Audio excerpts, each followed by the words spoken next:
Good deeds by evil dictators.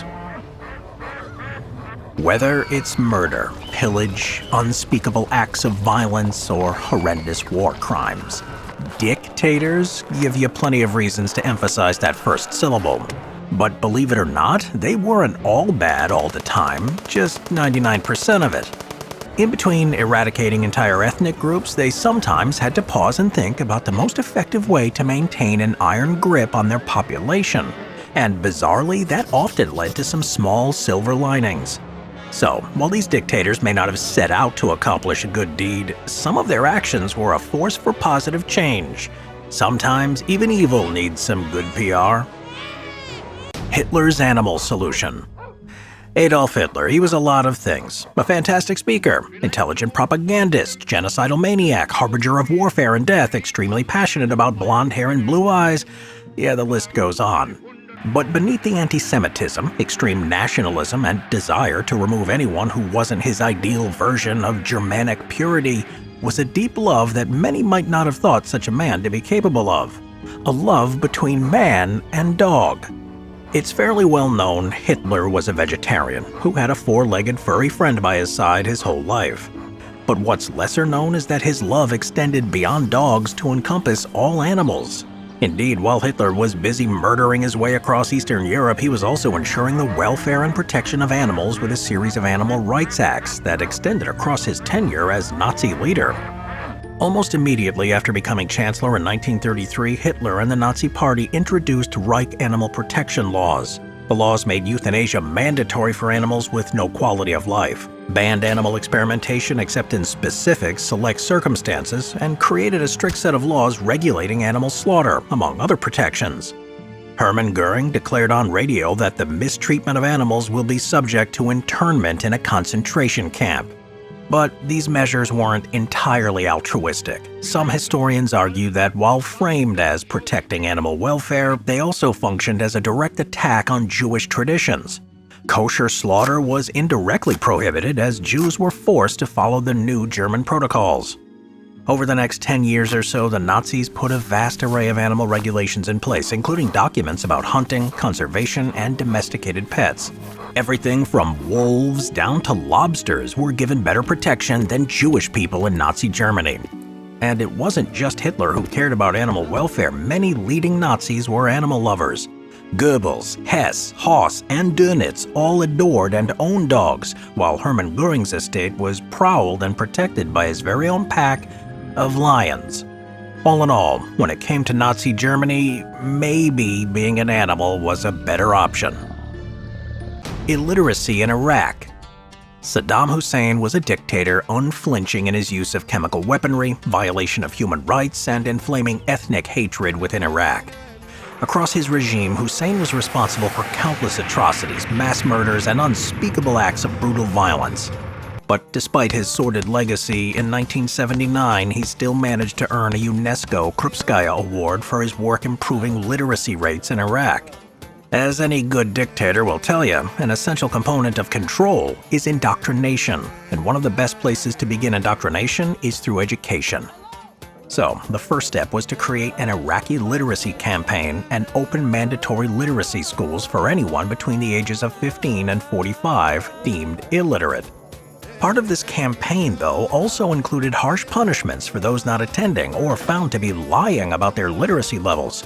Refusal to attend could result in a $30 fine and 1 week in jail, whereas outright lying about your ability to read and write resulted in a $90 fine and a whole month in jail. Literacy in Saddam Hussein's Iraq was a threat, not an opportunity.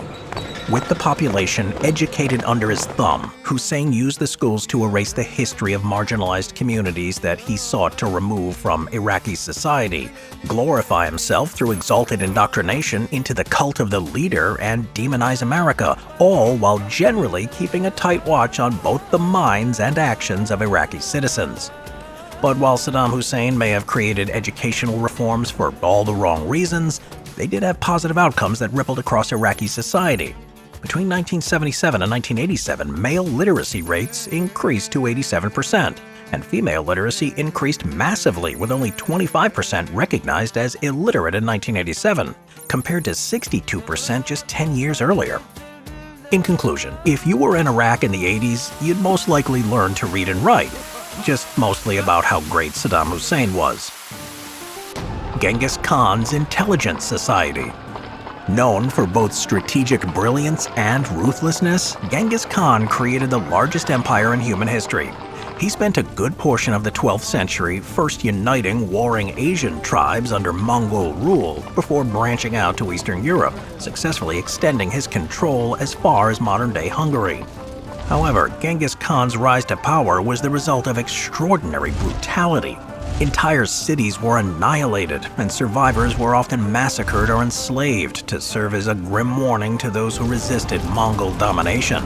Estimates suggest his campaigns resulted in the deaths of an estimated 40 million, in some cases wiping out almost entire populations. But despite that, he was a man you could go so far as to call a tactical genius. Amidst the rampaging, pillaging, and total seizure of control, Genghis Khan achieved what no other dictator had: standardization. As unexciting as that might sound, the reality is Genghis Khan and his successors put into place many large infrastructural standards that impacted trade and commerce worldwide for centuries to come. And although his children may have been Nepo babies, Khan placed a great deal of emphasis on rewarding work and action over merely basing hierarchy on lineage alone. Under the Mongolian Empire rule, the Silk Road thrived. Khan developed a system of shares called the kubi that increased trade and the sharing of exotic materials. Merchant societal station was elevated, and an era of economic prosperity was ushered in. That's not all. The Mongols built roads and bridges, developed irrigation, and improved agricultural processes. They promoted freedom of religion and heavily influenced cultural development, meaning intellectuals from across the world came to live and work in the Mongol Empire. Putting aside that the Mongols were brutal and devastating to those they opposed, Genghis Khan was a dictator who made a lot of positive changes that had a ripple effect over the coming centuries. With new links between the East and West, universal taxation, and a shared currency, the world's economy was all the stronger for his influence. Learning to read with Stalin. Soviet Russia was not known for being a warm and fuzzy place, a cold, harsh, and unforgiving socialist state still reeling from the Russian Revolution, and a place where food, money, and tempers often ran short. The population was starving, morale was low, and the future looked bleak. Enter Joseph Stalin. Taking control after Lenin died in 1924, Stalin did not overall make Soviet Russia a better place. Instead, he blockaded and left those suffering from the Great Famine to die or turn to cannibalism, was responsible for the elimination of an entire social class, and fatally removed any political opponents who had any chance of overthrowing him. And that was all before World War II even got started. But among this and countless other atrocities, Stalin did have one good goal: making literacy a national standard. At the turn of the century, only 28.4% of Russians aged over 9 could read or write, not helpful for a republic looking to strengthen its control over its citizens. Among other reasons, improving literacy was an effective means of indoctrinating and controlling Soviet citizens.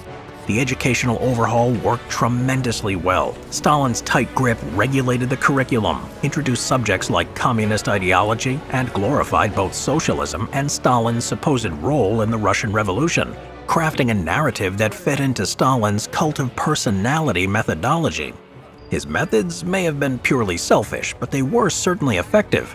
There was a temporary 100% rate of literacy among Red Army soldiers in 1929, who Stalin believed needed to be educated in order to be politically engaged, in the correct fashion, of course. In 1939, 82% of young girls were literate, as were 94% of young boys. By the end of Stalin's rule, the population was well-read enough that it could pick up any text and learn all the ways Stalin was actually a pretty terrible guy.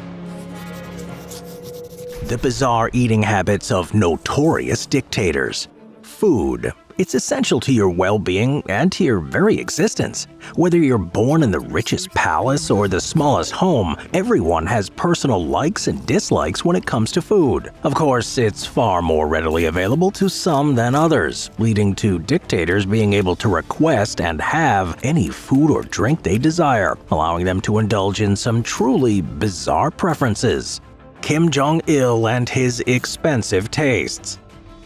North Korea is one of the most restrictive, authoritarian regimes in the world, with a heavily controlled food economy and regular shortages for the general public. But this didn't apply to the supreme leader of North Korea, Kim Jong-il, who was free to dine on whichever luxurious cuisine he fancied. Father to current North Korean leader Kim Jong-un, Kim Jong-il was known for the human rights atrocities that took place in North Korea and the part he played in prolonging the country's 1990s famine. But while the rest of the country starved, Kim Jong-il himself continued to indulge in his favorite rare delicacies. According to his former chef Kenji Fujimoto, Kim Jong-il had a discerning palate, was appreciative of many different types of food from all over the world, and was uniquely able to identify any changes in his usual food fare. In one story, Fujimoto details how Kim Jong-il once noticed when his beloved sushi contained just a tiny bit more sugar than usual. And speaking of sushi, his tastes in that department were somewhat macabre, as well as every grain of rice being individually inspected by a team of women to ensure it was uniform in size and shape. Kim Jong-il reportedly also preferred his sushi to be so fresh and raw that it was literally still wriggling.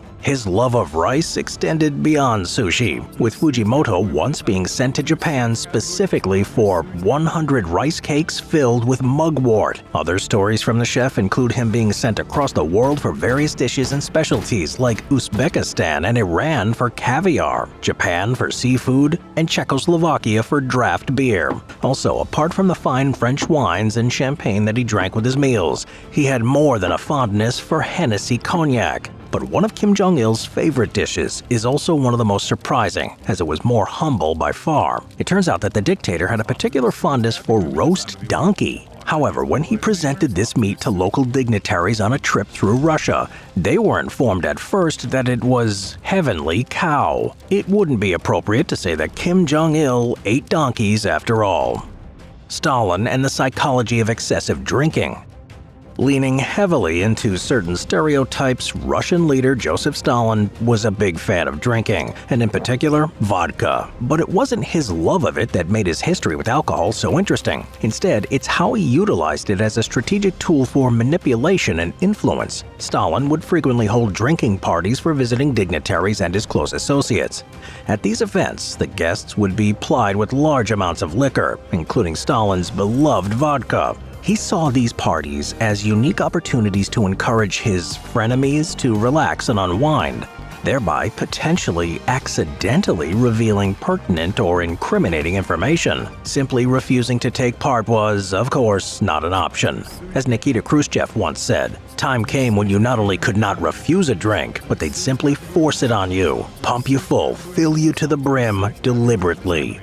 In fact, Stalin would dedicate a lot of time and energy to ensuring everyone not only took part, but took part to excess. He would force toast upon toast where the revelers would be forced to down their entire glasses, and create drinking games like guessing how many degrees below zero it was outside. The participants then had to drink an entire glass for every degree they were off by, leaving many participants absolutely smashed. On one such occasion in 1942, potential U.S. presidential candidate Wendell Willkie claims there was a whopping 53 vodka toasts across the dinner party. Given the alcohol consumption, it's a wonder anyone left Stalin's with their faculties intact. Of course, all these parties also had a sinister undertone, a budding fear that the wrong word could be said at the wrong time or in the wrong fashion, and immediately land the toast giver firmly on the wrong side of Stalin. And Stalin was not a man you wanted to be on the wrong side of. In fact, Georgy Dmitriev, the General Secretary of the Communist International, details the strategic language required to give a toast at one of Stalin's parties,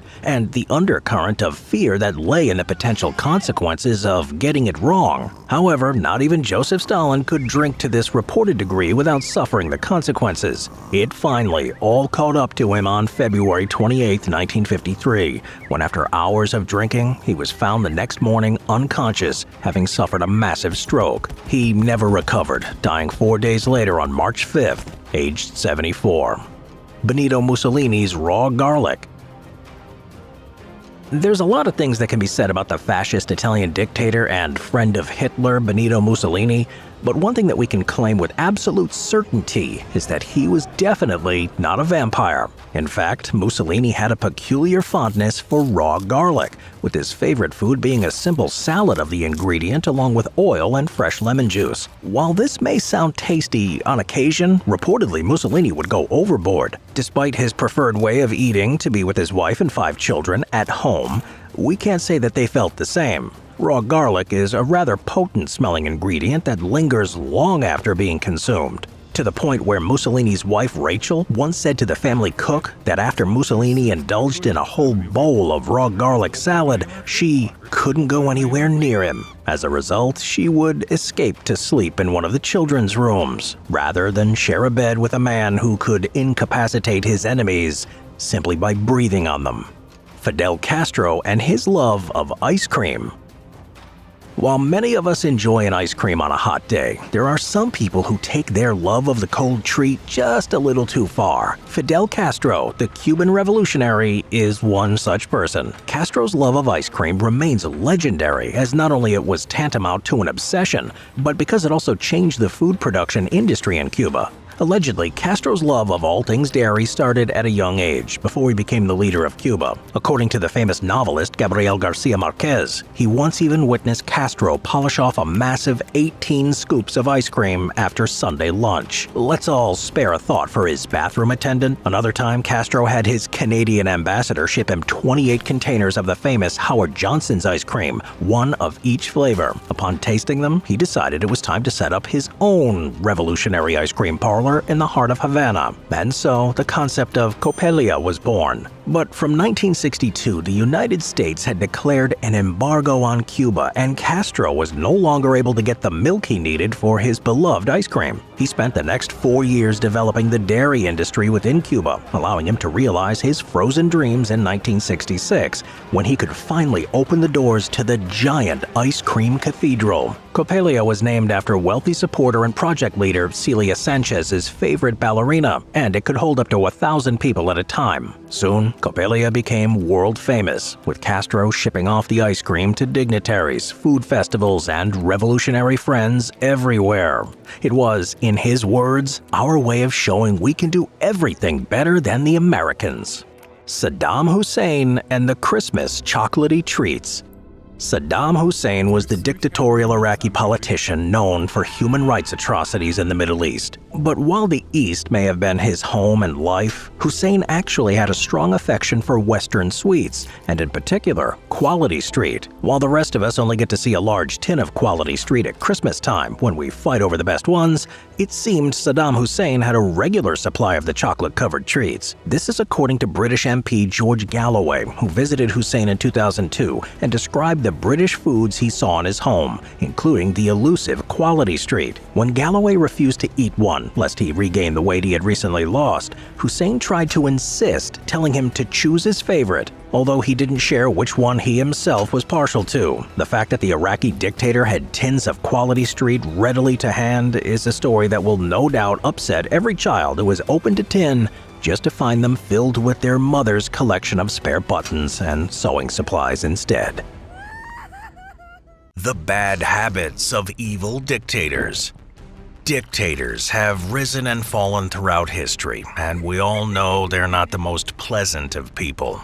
Best known for the atrocities they commit and the oppression of the people under them, they don't go down in history for the right reasons. But they are human beings just like the rest of us, and like the rest of us, they harbor some secrets. It's just that theirs are of the disgusting, repellent, and flat-out smelly variety. They were bad enough to be around anyway. But these bad habits make these dictators even more repulsive. Number 5. Hitler's uncontrollable farting. Adolf Hitler is one of the most famous dictators in history, responsible for the death of millions of people, the Holocaust, and of course, sparking World War II. All in all, he wasn't a pleasant person. But what made him even worse to be around was his unbearably smelly posterior. Thanks to a combination of eating an excessive number of vegetables and poor advice from a doctor that many referred to as a quack, Adolf Hitler's rear was louder than the brass section of the New York Philharmonic. As Hitler got bolder and meaner, he also suffered from more and more medical issues. In fact, some historians now believe that he actually suffered from Parkinson's disease towards the end of his life. Others argue that most of his symptoms and problems were actually thanks to the excessive overmedication by his personal physician, Dr. Theodor Morell. As the Austrian dictator was a strict vegetarian, his diet reportedly consisted just of fresh vegetables, mashed potatoes, and pasta, not items conducive to a happy stomach when eaten alone and in excess. As a result, from 1936 onward, Dr. Morell was fully in charge of Hitler's care and in fixing his delicate stomach. Unfortunately, the quack only made things worse, providing him with up to 28 pills per day, one of the worst of which was his use of Dr. Koster's anti-gas pills, which, thanks to its maximum dose of strychnine, actually made Hitler's cramps and farting more common. Not someone you'd want to share a bedchamber with. Poor Eva Braun. Number 4. Mao Zedong's rotten teeth. Mao Zedong, famously known as Chairman Mao, was, to put it mildly, not a nice man. During his rule of China from 1949 to 1976, Chairman Mao was responsible for up to an unbelievable 80 million deaths.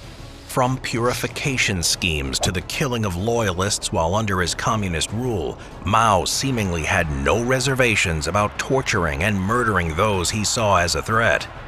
Not someone you'd want to cross paths with, and even if you did, your stomach would immediately turn as soon as you spotted his awful, rotting teeth. That's because Mao strongly believed brushing your teeth wasn't necessary, as long as you rinsed them with tea. He was even quoted by his personal physician as saying, "I clean my teeth with tea. I never brush them. A tiger never brushes his teeth. Why are a tiger's teeth so sharp?" Needless to say, Mao's philosophy was very, very wrong.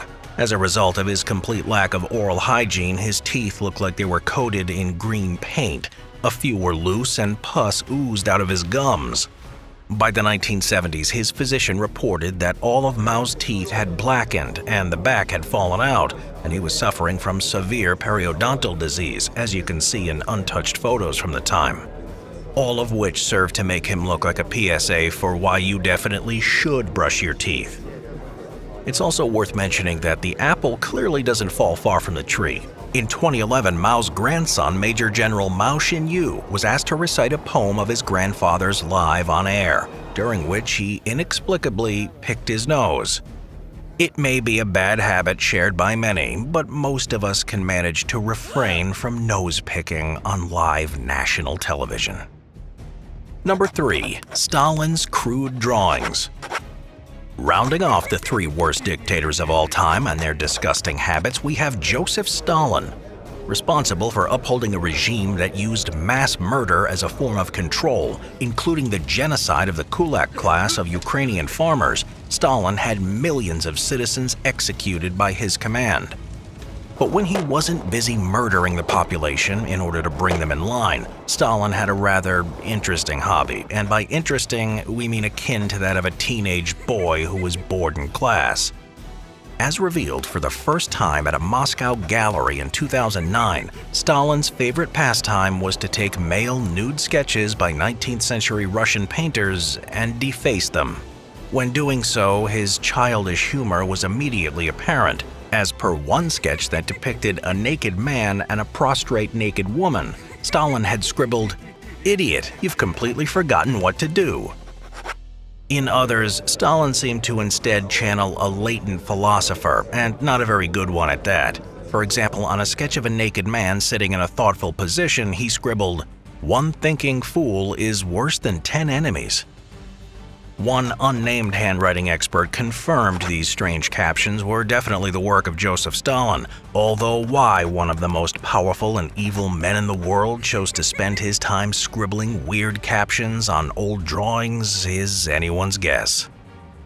Number 2. Idi Amin and his oranges. While Ugandan dictator and megalomaniac Idi Amin demanded he was referred to as His Excellency President for Life Field Marshal Al-Haji Dr. Idi Amin, VC DSO MC, Lord of all the beasts of the earth and the fishes of the sea, and conqueror of the British Empire in Africa in general and Uganda in particular, he was better known by another nickname, the Butcher of Uganda. During his rule, Idi Amin was responsible for the deaths of between 80 to 300,000 Ugandan civilians, ranging from regular citizens to high-ranking officials like the Anglican Archbishop. He also found the time to eat a lot of oranges. And by a lot, I mean up to 40 oranges per day. While we're all for eating healthily, like Hitler's excessive vegetable-based diet, Idi Amin may have gone a bit too far with his love of oranges, to the point that reportedly, by the end of his life, he referred to himself as a fruitarian, eating fruit almost exclusively.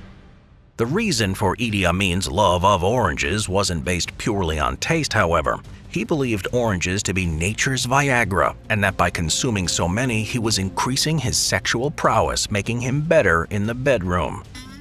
No accounts exist to either confirm nor deny this, but his love of oranges was well known. So well known, he earned himself a nickname that sounds a bit nicer and more cutesy than the Butcher of Uganda, which was Dr. Jaffa, like Jaffa cake. It's also fair to assume that eating up to 40 oranges a day may have resulted in some ill effects. Given their acidity, nutritionists caution from eating them in huge quantities. It can result in stomach issues.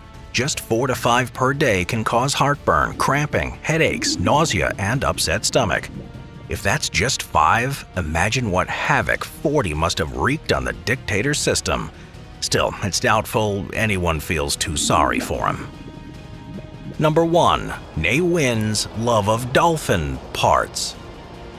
General Ne Win was one of the worst things that could have happened to a newly independent Burma, now known as Myanmar. First appointed as prime minister, he seized power in a military coup. The army had complete control of the country and was totally exempt from the law, stealing, sexually assaulting, and killing those who opposed Ne Win. By the end of his rule, Burma had become one of the poorest countries in the world, and thousands had died in uprisings against Ne Win's regime.